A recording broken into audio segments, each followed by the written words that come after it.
The champagne flute trembled in my weathered hands as I stood before 300 wedding guests, the microphone cold against my palm. My son's face had already drained of color. He knew. God help him, he finally knew that I knew everything. My hands, marked with liver spots like ancient maps of invisible battles, gripped that microphone as if it were the last solid thing in a world that had tilted off its axis. Each age spot told a story nobody had bothered to read.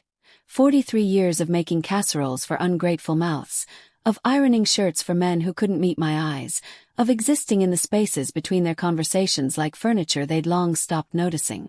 At 68, I had become a ghost in my own family, a faded photograph they glanced at with mild annoyance before moving on to more important things. My life had been a book with blank pages, and they had been perfectly content to keep it that way, until my husband died and left behind an inheritance they suddenly found fascinating. The thing about invisibility is that it becomes a superpower when people forget you have eyes that see, ears that hear, and a mind that still works with the sharp clarity of someone who has spent 7 decades watching, learning, surviving. They thought I was just a confused old woman, an obstacle between them and financial freedom. What they didn't realize was that the same woman who had raised them, who had weathered every storm life threw at her with quiet dignity, was capable of orchestrating their complete and utter destruction. Before I continue my story, I'd like to know who's on the other side listening to me. Comment your name and where you're watching from. And check if you're already subscribed to the channel. It helps me so much to keep bringing these real stories to you. Write in the comments where you're watching this video from. We love knowing how far our stories are reaching. The first whisper of suspicion came 3 months earlier, long before I stood on that wedding stage holding a microphone like a weapon. How did I get here? Everything started 72 days ago when my children appeared at my door after months of calculated absence. They arrived on a Tuesday, which should have been my first warning. My son Marcus, my daughter Jennifer, and her husband Todd, all wearing smiles that didn't quite reach their eyes, carrying expensive wine and hollow concern. "Mom, we've been so worried about you," Jennifer said, her manicured hands reaching for mine with a tenderness that felt rehearsed, mechanical. "Living alone in this big house, managing Dad's affairs all by yourself." Her perfume was expensive, clinging to the air like ambition made tangible. I wanted to believe them. After months of silence, of unanswered calls and forgotten birthdays, I was starving for their attention. That's what loneliness does. It makes you vulnerable to even the smallest crumbs of affection. They suggested we meet with their financial advisor. "Just to organize things," they said. "Make sure you're taken care of," Marcus added, his voice dripping with false concern. I signed papers I barely understood, my hands shaking with what I thought was grief but was actually my body's warning system screaming at me to stop, look closer, question everything. The real moment, the one that changed everything, happened on day 12. I walked into the kitchen for water at 2 a.m., unable to sleep, and found Marcus on his phone in the darkened dining room. He didn't hear my soft footsteps, didn't notice me frozen in the doorway as his voice carried through the silence. "Just a few more weeks and we can move the rest of it. She signed everything. She doesn't understand any of it. By the time she figures it out, if she ever does, it'll be too late to reverse." My blood turned to ice. The glass of water I'd been holding slipped from my fingers, but I caught it just in time, pressed my back against the hallway wall, listening as my heart hammered against my ribs like a prisoner desperate for escape. The old computer in the study. Yeah, I checked it. Some old emails, but nothing that matters now. She barely knows how to use it anyway. And that's how I ended up here, standing on this stage at my granddaughter's wedding, watching my son's face crumble as realization dawned like a terrible, merciless sunrise. But I'm getting ahead of myself. Let me take you back through the discovery that shattered what remained of my world. The morning after that midnight phone call, I did something I hadn't done in years. I turned on Richard's old computer in the study. My late husband had been meticulous about technology in a way I never understood, but grief and desperation make us capable of remarkable things.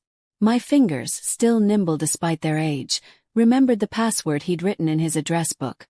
Eleanor 1957, the year we married. The computer hummed to life, ancient by modern standards, but it worked.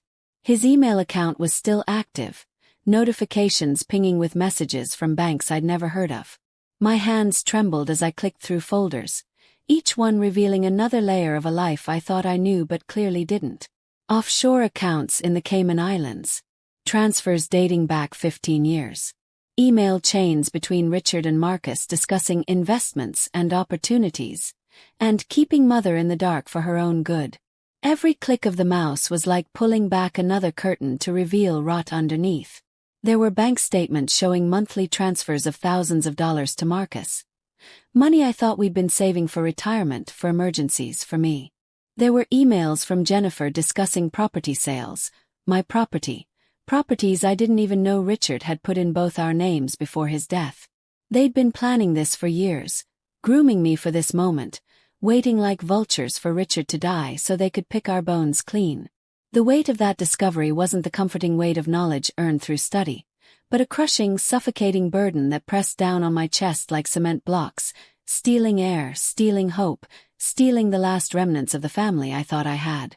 I sat in Richard's worn leather chair, the same chair where he'd spent countless evenings managing our finances, and felt my entire existence reconfigure itself around this new, devastating reality. Everything I'd believed about my marriage, my children, my life, had been a carefully constructed lie. I didn't cry. After 7 decades on this earth, I'd learned that tears are a luxury you can't afford when you're planning a war. For the next 60 days, I became someone I'd never been before. Methodical, calculating, coldly strategic. Every morning, I played the confused, elderly widow to perfection. I asked simple questions with wide, innocent eyes. I signed papers they put in front of me after reading them with a magnifying glass, nodding slowly, playing my role beautifully. But every evening after they left my house with their fake kisses and hollow promises, I sat at Richard's computer and documented everything. I photographed bank statements. I forwarded emails to a new account they knew nothing about. I called lawyers from burner phones I bought at convenience stores, feeling like a character in a spy movie, except this wasn't fiction. This was my life, my money, my children trying to erase me from existence while I was still breathing. I discovered that Marcus's concerned visits, his sudden interest in my well-being, his offers to help manage things, were all part of a carefully orchestrated plan. The financial advisor they'd introduced me to, his cousin, the papers I'd signed, power of attorney documents that gave them access to nearly everything Richard had left behind. They'd even started the process of having me declared mentally incompetent, collecting evidence of my supposed confusion, my forgetfulness, my inability to manage my own affairs. The paperwork I found hidden in Marcus's car. Yes, I searched it one afternoon while he was inside my house going through my files, showed consultation with elder care facilities. They were planning to put me away, to lock me up somewhere they could forget about me while they liquidated everything my husband and I had built over 43 years of marriage. My daughter Jennifer wasn't innocent either. I found emails where she discussed selling my house, my home, and splitting the proceeds 3 ways with Marcus and her husband. The sooner we get her settled in assisted living, the sooner we can move forward, she'd written to Marcus. I've already got a realtor lined up. The house should sell quickly in this market. They'd calculated every dollar, every asset, every penny they could extract from my existence. I was just an inconvenience, a last obstacle between them and what they believed was rightfully theirs. But what really drove the knife into whatever remained of my heart was discovering the reason behind Marcus's desperation. Hidden in a folder marked Receipts 2023, I found a devastating trail. Online gambling accounts showing losses of over $200,000. Casino websites. Sports betting platforms. Debt collector notices he'd been hiding from everyone, including his wife. My son wasn't just greedy. He was drowning, and he'd decided to use me as his life raft without asking, without caring what it would do to me, without any consideration for the woman who'd sacrificed everything to give him a life he clearly felt entitled to destroy. The afternoon light filtered through Richard's study window, painting everything in shades of gold and shadow, illuminating the papers scattered across the desk like evidence at a crime scene. I sat there for hours, reading through the documentation of my own planned erasure, feeling something inside me transform from grief into something harder, colder, infinitely more dangerous. They'd forgotten that I grew up during times when women had to be smarter, tougher, more resourceful than the men who underestimated them. They'd forgotten that I'd managed a household, raised 2 children, survived my husband's affairs that I'd known about but never confronted, endured 43 years of existing in the margins of my own life. They'd forgotten that survival creates a kind of strength that privilege can never understand. If you're following me this far, leave a comment telling me. Have you also been betrayed by someone you loved? Your story matters to me. I want to read it in the comments. I want to tell you about the moment that sealed my decision, the moment when whatever maternal instinct remained in me finally died. It was week 7 of my silent investigation. Jennifer came to visit, bringing my granddaughter Melissa, the bride whose wedding would become ground zero for my revenge. Melissa was 24, beautiful, naive, and genuinely kind to me. She was one of the few family members whose affection felt real, untainted by calculation. She chattered excitedly about her upcoming wedding, about her fiancé David, about their plans for the future. Jennifer sat beside her, smiling that practiced smile, and I watched my daughter watch me with something that looked almost like hatred in her eyes. After Melissa left the room to use the bathroom, Jennifer leaned forward, her voice dropping to a conspiratorial whisper that made my blood run cold. "Mom, about the wedding. We're going to need you to write a check. $30,000 should cover it. You've got that from Dad's life insurance, right?" I stared at her. $30,000. "It's your only granddaughter's wedding," she said, as if that justified everything. "Surely you want to contribute. Or are you going to be selfish about it?" The venom in that last word, the casual cruelty of it, took my breath away. "I'll think about it," I said softly, playing my role. She sighed, that long-suffering sound people make when they're dealing with someone they consider a burden. "Don't think too long. We need to finalize vendors. And Mom."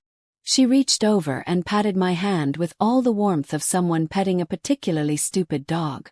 "You really should consider letting Marcus help you more with finances. These decisions are getting too complicated for you. We've all noticed you've been confused lately." That was the moment.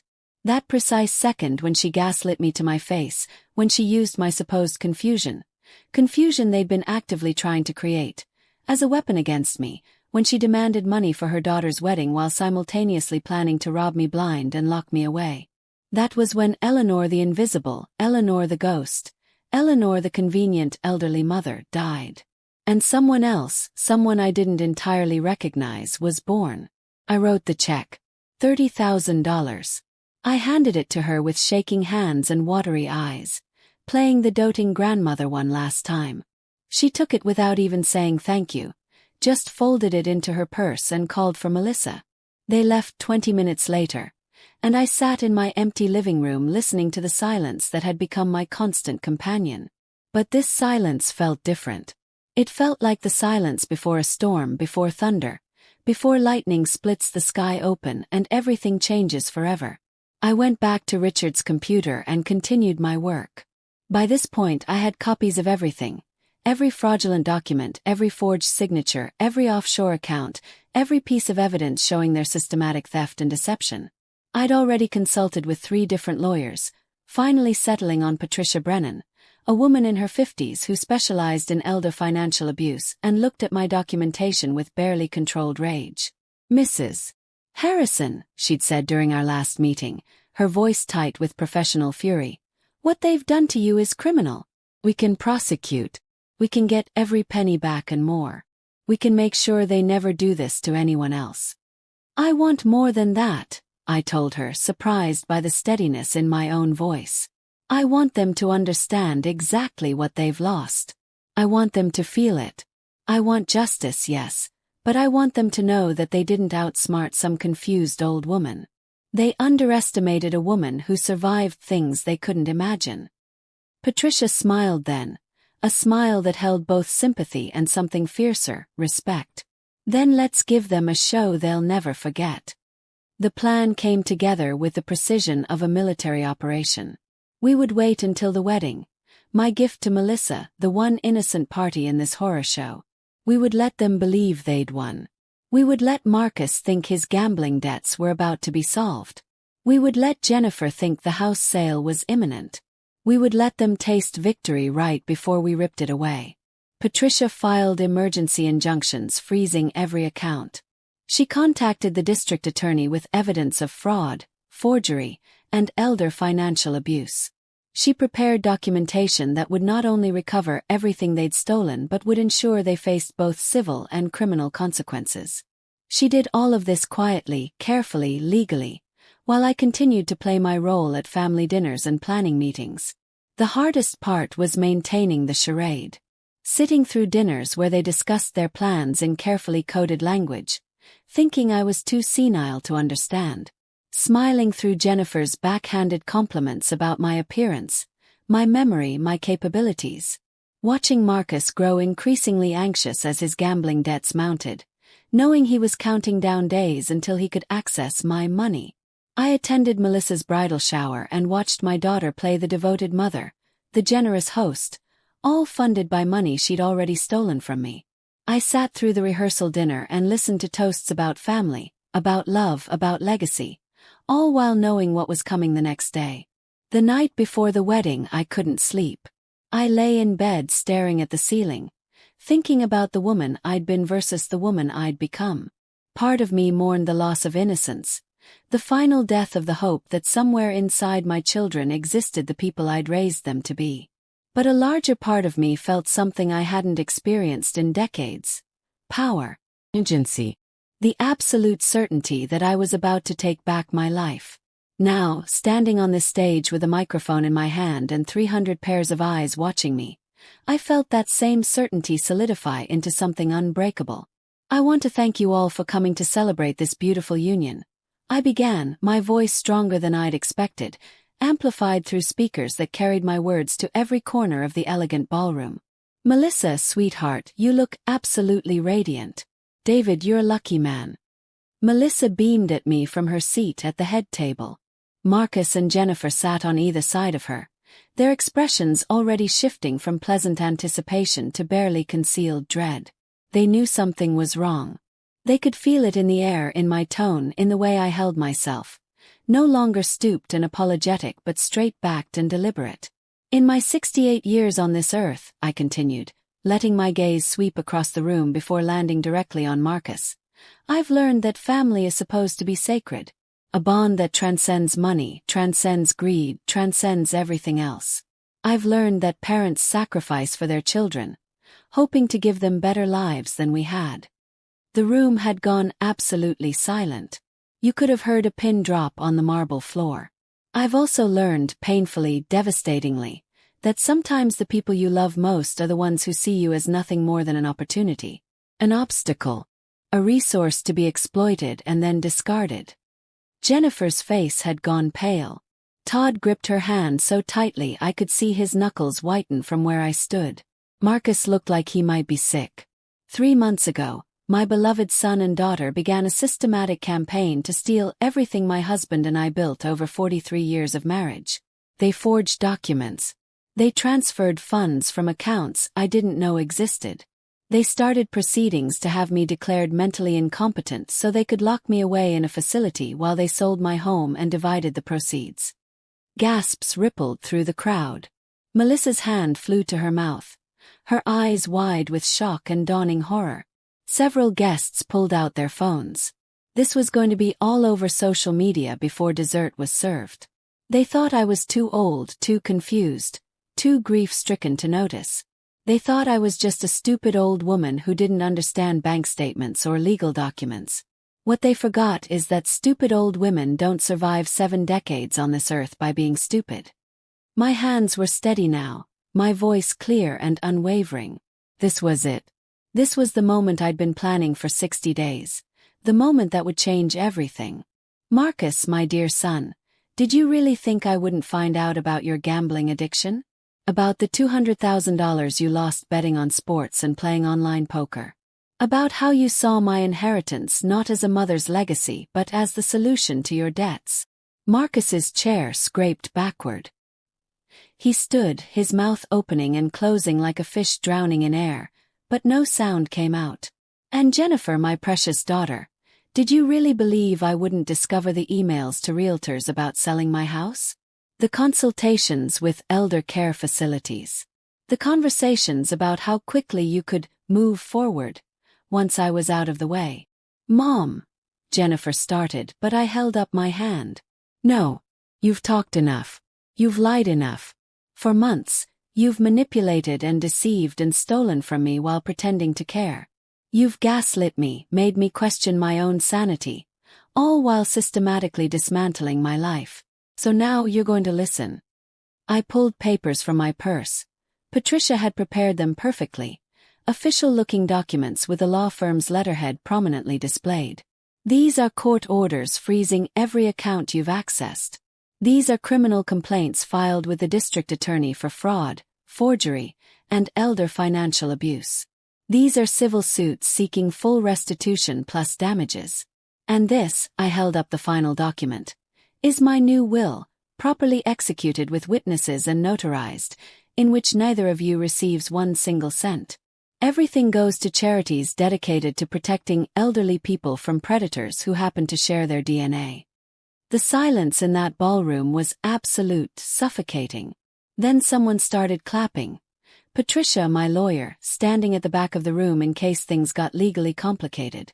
Others joined her, slowly at first, then building to genuine applause. Marcus stumbled toward me, his face blotchy and red. "Mom, please, you don't understand. I was desperate, I made mistakes, but we can fix this." "You're right about one thing," I said, my voice softening just slightly. "You were desperate. Desperate enough to destroy your own mother. And no, Marcus, we can't fix this. Because the problem isn't the money you stole or the documents you forged. The problem is that you looked at the woman who gave you life and saw nothing but an ATM machine. The problem is that you felt entitled to erase me from existence before I'd even stopped breathing. That can't be fixed with apologies or promises." Jennifer was crying now, mascara streaming down her perfectly made-up face. "You're really going to do this? Here? At your granddaughter's wedding? You're really this vindictive?" I turned to her, and for the first time in months, I let her see exactly what I thought of her. "Vindictive would be doing to you what you plan to do to me. This is just justice, sweetheart. The fact that you can't tell the difference tells me everything I need to know about who you've become." I looked at Melissa, whose wedding I'd just destroyed, and felt a pang of genuine regret. "Melissa, honey, I'm so sorry. You didn't deserve this. But I couldn't let another day pass with them thinking they'd won, thinking they could treat people this way without consequences. You're a good person.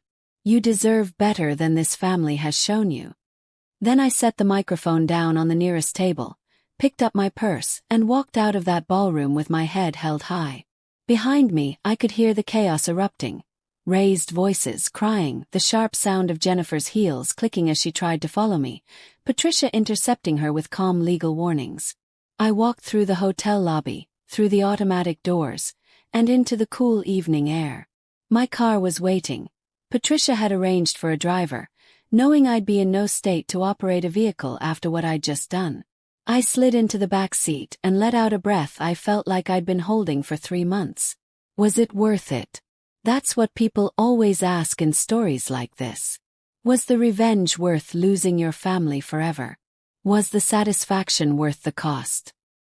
Here's what I know.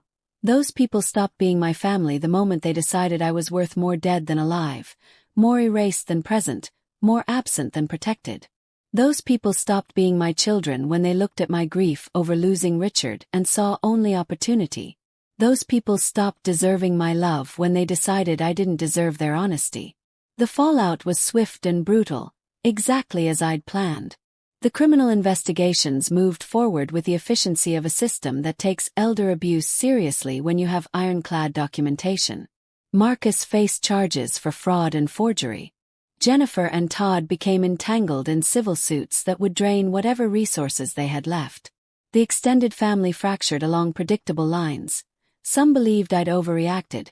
Others finally shared their own stories of being used by my children, creating a cascade of revelations that painted a picture of systemic manipulation I'd been too close to see. Marcus's gambling debts, now public knowledge, destroyed his marriage. His wife filed for divorce and took their children across the country, citing his addiction and willingness to commit crimes as reasons she couldn't trust him. He lost his job when the criminal charges became public. Last I heard, he was living in a rented room and attending mandatory counseling as part of his plea agreement. Jennifer's perfect suburban life imploded just as spectacularly. The house they could barely afford was foreclosed on. Her friends, those status-conscious women who'd been part of her carefully curated social circle, dropped her like contaminated waste. Her husband Todd, faced with legal bills and social ostracism, began to resent her in ways that poisoned their marriage. They're still technically together, but mutual friends tell me they're miserable, trapped in a relationship held together only by shared financial ruin. Melissa reached out to me months after the wedding. We met at a quiet cafe, and she cried as she apologized for her mother's behavior, for not seeing what was happening, for the years she'd benefited from their theft without knowing. I told her what I'm telling you now. She wasn't responsible for her parents' choices, their greed, their cruelty.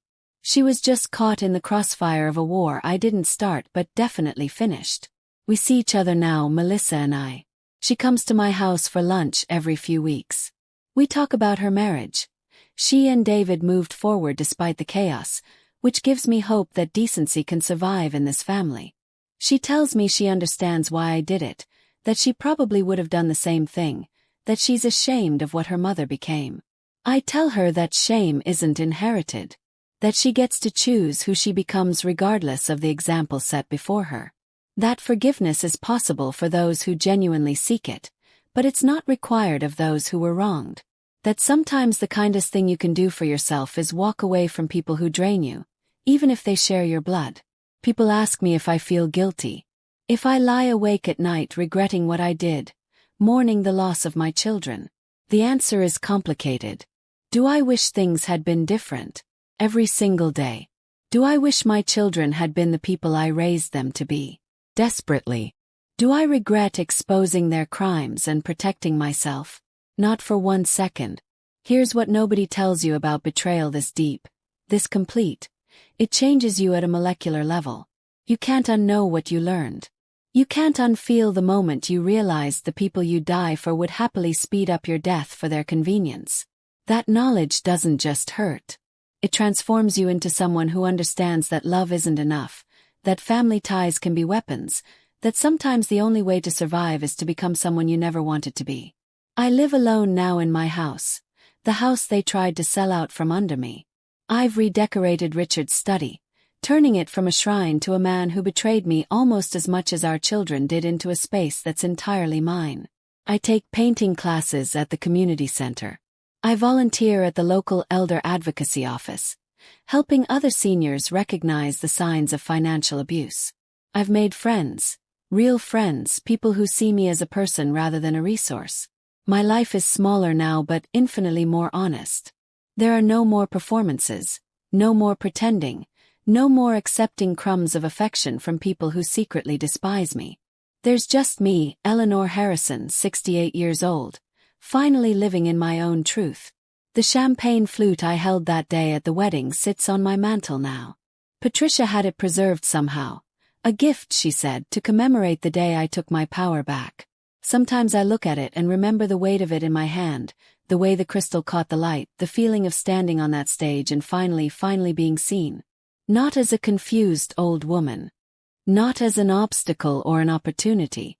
But as someone who survived, who fought back, who refused to go quietly into whatever oblivion they'd planned for me. Was I too harsh? Did I go too far? These questions haunt me sometimes in the quiet moments. But then I remember Marcus's voice on that phone call, casual and cold. She signed everything. She doesn't understand any of it. I remember Jennifer's emails discussing my mental incompetence like it was a foregone conclusion.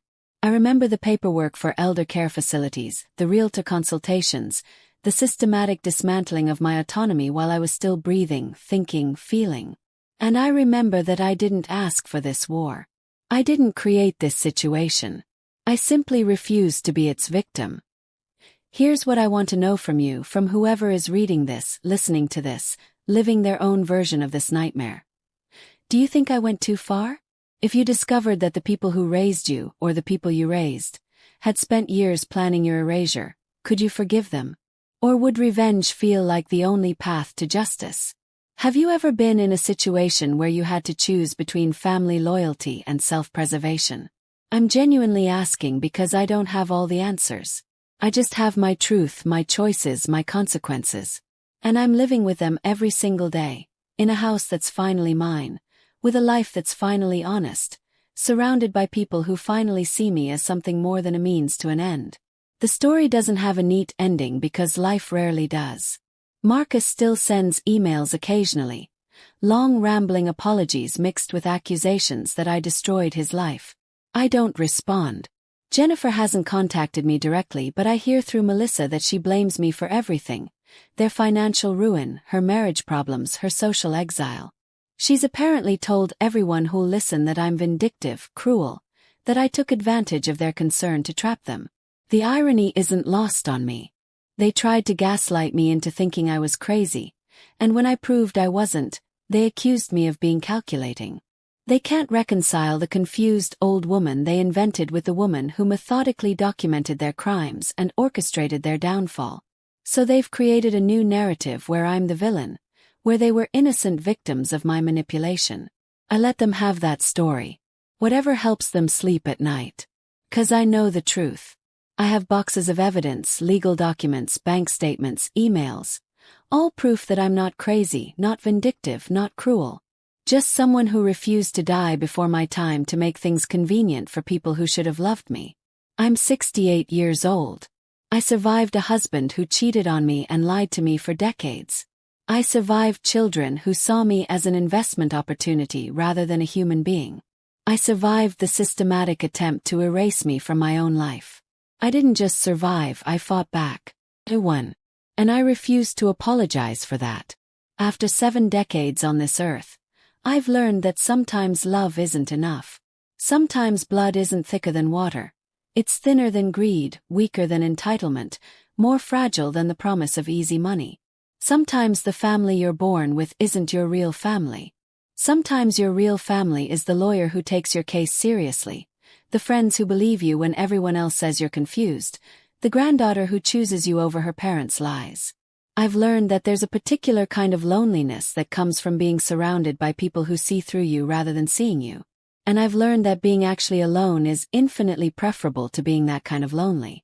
I've learned that revenge, when it's really justice in disguise, doesn't taste sweet. Tastes necessary. Like medicine. Like survival. Like the bitter but essential choice between letting them win or fighting back with everything you have. Most importantly, I've learned that invisible women are only invisible until they decide to be seen. And when they finally step into the light, when they finally speak their truth, when they finally refuse to disappear quietly, the world has no choice but to pay attention. Thank you for listening to my story until the end. This is my truth. These are stories from real people who went through extreme situations and found the strength to move forward. If this story touched you in any way, please subscribe to the channel. I post real stories of overcoming, revenge, and justice every week here. And tell me in the comments. Have you ever experienced something similar? What would you have done in my place? I love reading your stories too. Click on the videos appearing on the screen now for more emotional stories that will make you reflect. Until the next story.